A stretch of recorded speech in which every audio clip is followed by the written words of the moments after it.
60 రోజుల్లో ఇంగ్లీష్ నేర్చుకుని అద్భుతంగా మాట్లాడేలా మేం చేస్తాం. వెంటనే స్పోకెన్ ఇంగ్లీష్ క్లాస్‌కి జాయిన్ అవ్వండి. నమస్తే, welcome back to Suman T. ప్రస్తుతం మనతో పాటు ఉన్నారు 100x Vasu garu, modern mind motivator, modern manifestation coach. మరి వాసు గారితో మాట్లాడదాం. నమస్తే అండి. నమస్తే రవీణ్ గారు. వాసు గారు, ఇప్పుడు మేనిఫెస్టేషన్, లా ఆఫ్ అట్రాక్షన్ అంటూ ఉంటారు. అంటే డబ్బులు సంపాదించడానికి ఇలా మేనిఫెస్టేషన్ చేయండి, అలా చేయండి, డబ్బులు వస్తాయి, విశ్వంతో కనెక్ట్ అవ్వండి అని చెప్తూ ఉంటారు కదా. అసలు ఎంతవరకు కరెక్ట్ అంటారు? అంటే మేనిఫెస్టేషన్ అనేది మనిషి యొక్క ఆలోచన ఆ స్థితిని బట్టి ఉంటుందా? ఎవరైనా మేనిఫెస్టేషన్ చేసేస్తే అనుకున్న జరిగిపోతుందా అంటే ఏం చెప్తారు? మన తెలుగు ఫిలిం ఇండస్ట్రీలోనే మీకు ఎగ్జాంపుల్ చెప్తాను. చిరంజీవి గారు అంటే అందరికీ తెలుసు కదండి. చిరంజీవి గారు 100% లా ఆఫ్ అట్రాక్షన్ యూజ్ చేస్తారు. విజయ్ దేవరకొండ గారికి చిరంజీవి గారికి జరిగిన ఒక సంభాషణ ఇంటర్వ్యూ ఉంటుంది. నేను విజువలైజేషన్ చేశాను అని ఒక వీడియోలో, నేను ఊహించాను, నేను ప్రతిరోజు మననం చేసుకున్నాను, సీక్రెట్ అనే బుక్ నేను చదివాను, చిరంజీవి గారు క్లియర్గా చెప్పారు. ఇంకొకటి పవన్ కళ్యాణ్ గారు, యద్భావం తద్భవతి, as a man as a think అనే ఒక బుక్ చదివాను. నేను చాలా బుక్కులు చదువుతాను. ఆయన పాటించేదంతా లా ఆఫ్ అట్రాక్షన్. కావాలంటే ఒక్కసారి పవన్ కళ్యాణ్ గారి వీడియోస్లో ఒకసారి చూడండి, లా ఆఫ్ అట్రాక్షన్ అప్లైడ్ అని వస్తుంది. అండ్ రాజమౌళి గారు కూడా ఈ లా ఆఫ్ అట్రాక్షన్ యూజ్ చేస్తారు. అలాగే బాలీవుడ్ హృతిక్ రోషన్ గారు, షారుఖ్ ఖాన్ గారు, మన అమితాబ్ బచ్చన్ గారు. సో ఎవరైతే టాప్ మోస్ట్ పీపుల్ ఎవరైతే ఉన్నారో వీళ్ళందరూ కూడా లా ఆఫ్ అట్రాక్షన్ అనే సబ్జెక్ట్ని యూజ్ చేస్తారు. కాకపోతే మన ఇండియాలో నేర్చుకోరు.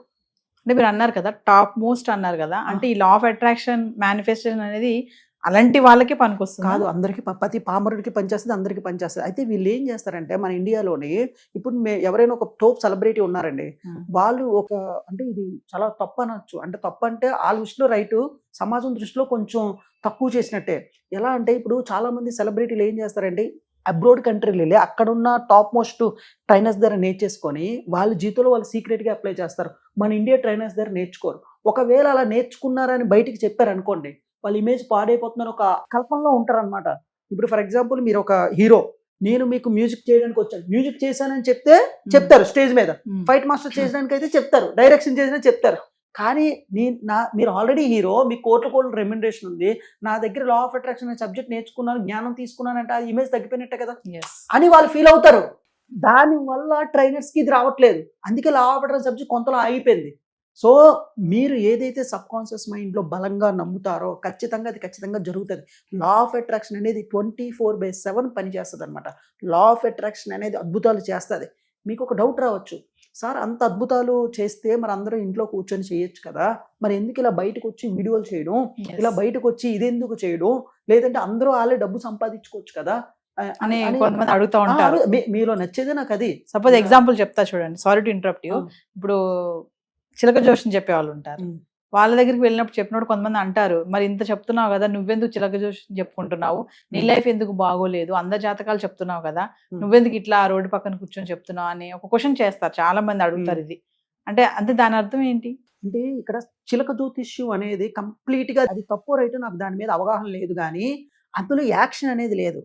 అంటే జ్యోతిష్యం అంటే ఏంటి, ఇప్పుడు వాడు ఏదైనా చెప్పాడు, పలానా ఇన్ని సంవత్సరాలు నువ్వు చచ్చిపోతావు అని చెప్పాడు, అది బలంగా నమ్మితే అది ఫ్లాష్ బ్యాక్ ఎఫెక్ట్లో పనిచేస్తుంది. సో జ్యోతిష్యానికి నేను కొంచెం వ్యతిరేకం. జ్యోతిష్యం అనేది నేను కూడా నమ్మను. ఎందుకంటే మా యొక్క దాంట్లో జ్యోతిష్యాలు, పూజలు ఇలాంటివి ఏమి ఉండవు. మాది ఏముంటుందంటే నీ యొక్క సంకల్ప బలం మీద ఉంటుంది అనమాట. అంటే దేవుడు నీకు ఇలా రాసాడు, నువ్వు ఇలా రాసుకోవచ్చు అని చెప్తున్నావు, నువ్వు నీ నిధి రాత నువ్వే రాసుకోవచ్చు. మరి అలాంటప్పుడు మరి మీరే చేసుకోవచ్చు కదా, కొంతమంది ఎందుకు స్టూడియోలకు వచ్చి చెప్పడం అనేది చాలా మందికి డౌట్ ఉంటుంది. ఆ డౌట్ నేను ఫ్యాక్ట్ చేస్తాను. ఒక ట్రైనర్ యొక్క మెయిన్ ఉద్దేశం ఏంటంటే, ఇప్పుడు నేను గతంలో ఒక 7-8 బిజినెస్లు చేశాను, ఫెయిల్ అయ్యాను, అది అందరికీ తెలుసు. నేను మూవీ ఇండస్ట్రీలో ఉండేవాడిని, రియల్ ఎస్టేట్లో ఉండేవాడిని. ఇప్పుడు ప్రజెంట్ అయితే రియల్ ఎస్టేట్, దీని వెనకాల 2-3 బిజినెస్లు ఉన్నాయి. అయితే నాకున్న ఫ్రీ టైంలో నాకున్న మోటివ్ ఏంటంటే, ఒక యాక్టర్ యొక్క మెయిన్ పర్పస్ ఏంటండి, నేను యాక్టింగ్ చేస్తే ప్రజలు 10 మంది చూస్తారు. ఒక మ్యూజిషియన్ యొక్క మెయిన్ పర్పస్ ఏంటి, ప్రజలు ఆనందిస్తారు అనేది. డబ్బు అనేది కాదు కదా. ఇప్పుడు భగవంతుడు వాక్ చాతుర్యం ఎంతమందికి ఇస్తాడు, కొంతమందికి ఇస్తాడు. ఇప్పుడు నాకున్న ఈ ట్రైనర్స్కి ఏమనుకుంటారంటే చాలా మంది, వాళ్ళు వేరే పని చేయలేక కాదు, చేస్తారు వెనకాల బిజినెస్లు ఉంటే. కానీ ముందుకు వచ్చి ఏం చెప్తారంటే, ఇప్పుడు మన దగ్గర ఉన్న జ్ఞానం పక్కవాడికి, మన ఫ్యామిలీ మొత్తం మీద ఒక ట్రైనర్ అయ్యండి, మిగతా వాళ్ళు అవ్వచ్చు చాలా రేర్గా ఉంటారు. 100లో ఒక 100 మంది ఉంటారేమో మన సుమన్ టీవీలో ట్రైనర్స్ అందరూ. వేలలో అయితే లేరుగా. ఉద్యోగం చేసిన వాళ్ళు ఎంతమంది ఉన్నారు, బిజినెస్లు చేసిన వాళ్ళు ఎంతమంది ఉన్నారు. సో నీకున్న జ్ఞానం 10 మందికి ఉపయోగపడాలని మెయిన్ మోటివ్ ఉంటుంది. అంటే జ్ఞాన తృష్టి ఉంటుంది ఇక్కడ. ట్రైనర్కి ఏంటంటే జ్ఞాన తృష్టి ఉంటుంది. ఆ తృష్టితో నేర్చుకుంటాడు. నేర్చుకున్న తర్వాత ఎదుటి వాళ్ళకి చెప్పకుండా ఉండలేడు. మీకు విషయం తెలుసండి, ఇప్పుడు మీరు కష్టాలు ఉండేటప్పుడు ఎక్కడైనా ఒక కొటేషన్ చూస్తే, ఎక్కడైనా సినిమాలో డైలాగ్ మోటివేషన్ చూస్తే మీ మనసు వెంటనే ఎనర్జీ అవుతుంది అవదా? అదే ఉద్దేశంతో మనం చెప్పే ఈ సబ్జెక్టు ఒక 100 మందినో 1000 మందినో మార్చింది అనుకోండి, ఎంత యాడ్ అండ్ వాల్యూ. నేను ఇంతకుముందు చెప్పాను కదా, మనం పోయిన తర్వాత కూడా మనం బతికి ఉండాలి. మనం పోయిన తర్వాత కూడా ఇప్పుడు అంబేద్కర్ మీకు గుర్తున్నారా లేదా? స్వామి వివేకానంద గుర్తున్నారా లేదా? మదర్ తెరీసా గుర్తున్నారా లేదా? వాళ్ళు పోయినా సరే వాళ్ళ థాట్స్ ఉన్నాయి కదా. సో మా ఉద్దేశం కూడా ఏంటంటే ఏదో ఒక రోజు పోతాం ఖచ్చితంగా, కానీ మా వీడియోలు అయితే ఉండాలి. ఎందుకు? దానివల్ల ఎవడో చెట్టు దగ్గర పుట్ట దగ్గర ఎలా చూసుకున్నారో వాసన చెప్పాడు, 100x లో పని చేయమన్నాడు, 100x లో అట్రాక్ట్ చేయమన్నాడు, 100x లో ఏదైనా సాధించబడ్డాడు, నీలో ఉన్న గ్రేట్నెస్ బయటికి తీయమన్నాడు, నీలో ఉన్న పొటెన్షియల్ బయటికి తీయమన్నాడు. ఈ 100x మోడర్న్ మేనిఫెస్టేషన్ అంటే నీలో ఉన్న శక్తిని బయటికి తీయడం. కొంతమంది ఏంటి, నేను 10% పని చేయగలను, 20% చేయగలను, ఒక తప్పుడు భావంతో ఉంటారు. మేము 100కు 100 పెట్టమంటున్నాను. నేను నీ శక్తిని మొత్తం నువ్వు ఆలోచించి నువ్వు ఏదైనా చేయగలను అంటున్నాను. ఇందులో ఎక్కడ తప్పు ఉంది చెప్పండి? ఎక్కడ రాంగ్ ఉంది? ఇప్పుడు నీకున్న శక్తిని మొత్తం ఉపయోగించి, బలంగా ఉపయోగించి గోల్ని అచీవ్ చేయడం బెస్టా, లేదు నీరసంగా నిశ్శత్తుగా నేనేమీ చేయలేను అనుకుని గోల్ని అచీవ్ చేయడం బెస్టా? ఇప్పుడు ఇలా చెప్పడం వల్ల ఎవరో ఒక 1000 మందో 2000 మందో 1,00,000 మందో మోటివేట్ అయ్యి అనుకుని సాధించారు అనుకోండి. ఫర్ ఎగ్జాంపుల్ ఒక 10,000 మంది అనుకుని సాధించారు అనుకుందాం. దానివల్ల ఏం జరుగుతుంది? వాళ్ళకి డబ్బులు వస్తాయి, పేరు పెరుగుతుంది. ఈ డబ్బులు వచ్చిన తర్వాత ఏం జరుగుతుంది? మన దేశానికి జీడిపి పెరుగుతుంది కదా. వాళ్ళు కన్జ్యూమ్ చేస్తుంటారు కదా, వస్తువులు కొనుక్కోవడం, ఇవన్నీ అంటే దేశానికి హెల్ప్ అయినట్టేగా. నువ్వు చేసే ఈ మోటివేషన్ వల్ల వేరే వాడు అంతర్మదనంలో మదనం చెంది వాళ్ళు స్ట్రెస్ తగ్గి వాడు అనుకుని సాధిస్తే అంతకన్నా గొప్ప పని ఏముంటుంది అంటారు.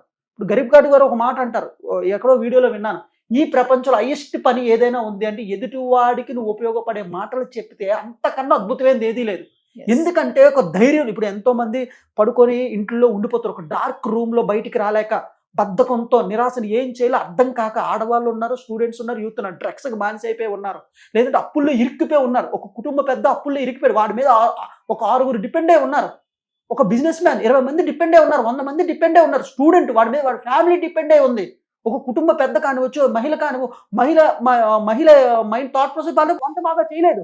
సో అటువంటి వాళ్ళందరికీ ఈ యొక్క థాట్స్, ఈ యొక్క మేనిఫెస్టేషన్, ఇది ఒక 100x high potential energy ideas ఒక కొటేషన్ రూపంలో కూడా, ఒక మాటల రూపంలో వెళ్తే వాళ్ళకి ఎనర్జీ అవదా? కానీ ఇక్కడ ట్రైనర్ మాత్రం చెప్పడానికే కాదు, ప్రేచర్లా కూడా ఉండాలి. మీకు అర్థమైందండి? ఇప్పుడు నేనే ఉన్నాను, ఓన్లీ చెప్తాను అంటే అర్థం అవ్వదు. అంటే జనాలు యాక్సెప్ట్ చేయొచ్చు, కానీ నాకు కూడా 100 గోల్స్ ఉన్నాయి. 100x అంటే 100 గోల్స్ ఉన్నాయి నాకు కూడా. నాకు ఫ్యూచర్లో ఒక మంచి పెద్ద పెద్ద గోల్స్ ఉన్నాయి. అది చెప్పొచ్చో చెప్పకూడదో నాకు తెలియదు, కానీ చెప్తే నీ గురించి చెప్పుకున్నట్టు ఉంటుంది. కానీ ఒక్కసారి ప్రజల కోసం నేను చెప్తాను. నాకు కూడా ఫ్యూచర్లో పొలిటీషియన్ అవ్వాలని ఉంది, ఒక మంచి బిజినెస్ వెళ్ళాలని ఉంది, ఫిల్మ్ ఇండస్ట్రీలో ఒక ప్రొడ్యూసర్గా వెళ్ళాలని ఉంది, ఒక మంచి నేను రియల్ ఎస్టేట్ బిజినెస్ చేస్తుంటే ఇవన్నీ ఎందుకు అంటే ఇందులో లాభం రావచ్చు, నష్టం రావచ్చు, కానీ పని అయితే ఆపనంటాను నేను. ఈ మోడర్న్ మేనిఫెస్టేషన్ అంటే ఏదైనా జరగనే, పని ఆపద్దు. నీ ఉన్న పొటెన్షియల్ని హైయెస్ట్ 100x లేపి కొట్టు. దానికి ఉపయోగపడేది 100x మోడర్న్ మైండ్స్ అనమాట. సో ఇప్పుడు ఇలా చెప్పడం వల్ల ఏం జరుగుతుందంటే ప్రతి వ్యక్తిలో ఒక చైతన్యం జరుగుతుంది. మీకు కష్టం వచ్చేటప్పుడు మీ ఇంట్లో మన హస్బెండ్ని కూడా అడగం, లేదా మనం ఎవరిని అడగం, మదర్ ఫాదర్ ఫ్రెండ్ని అడుగుతాం లేదా? అటువంటి ఫ్రెండ్ 100x వాసు. నా వీడియోలు చూసి నన్ను అడగాల్సిన అవసరం లేదు, నా వర్క్షాప్లకు రావాల్సిన అవసరం లేదు, నా అపాయింట్మెంట్లు తీసుకోవాల్సిన అవసరం లేదు. అది నా ఎక్స్పెక్టేషన్ కాదు. నీకు నేను ఉపయోగపడుతున్నానా లేదా, నా మాటలు నీకు ఉపయోగపడుతున్నా లేదా, అనుభవంతో చెప్పేది ఇది. సో ఉపయోగపడుతుందా లేదా? అలా ఉపయోగపడితే నువ్వు హ్యాపీగా ఉండు, నువ్వు కూడా 10 మందికి చెప్పుకో, నువ్వు కూడా స్టార్ట్ చేయి.